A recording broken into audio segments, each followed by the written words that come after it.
Hi there, Scorpio. Thank you for joining me for your weekly forecast for week commencing the 22nd of June. The Sun has relocated into your sister water sign of Cancer.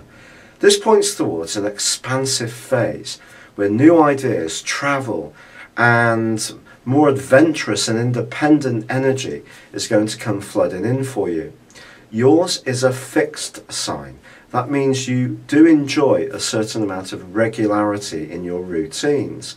But that's set to be challenged quite a lot in the next month, not least because your ruler, Mars, is going to join up with the Sun on Thursday and give you a real desire to shake up your existence and make it that much more exciting and even spontaneous.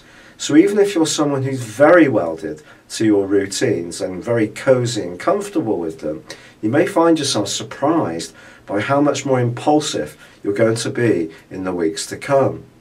However, the Sun and Mars had been focused on a part of your horoscope that's very much to do with how you interact closely with others. And Mercury continues in that location. And this week is continuing to square up to the rather dreamy energies of Neptune.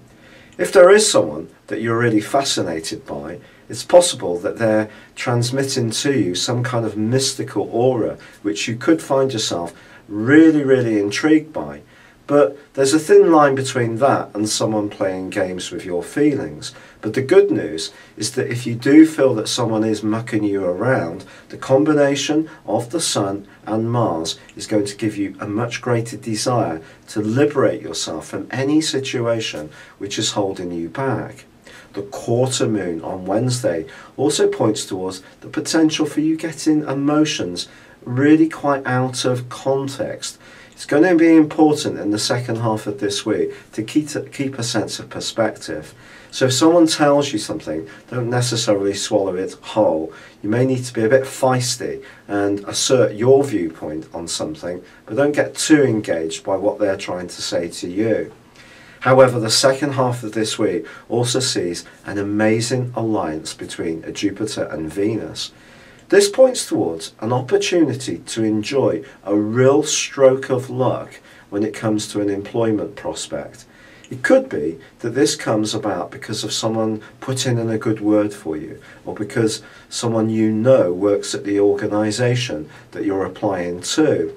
On the other hand, you may just feel that you have an instant rapport with someone quite senior, someone in a position of authority.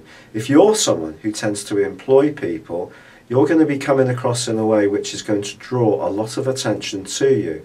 If you have a role which occasionally sees you in the public eye, your profile can really climb in a very positive way in the second half of this week. And then, as this week draws to a close, a financial issue which has been dogging you since early in May can finally be unravelled to your satisfaction. Also, the Sun is going to forge a fantastic link to Neptune, and it's going to be the ability to forgive and forget around one particular issue with a person, and that's going to help to bring some kind of saga to a close. It's been a real pleasure being with you. Thank you for joining me. Good luck and goodbye for now.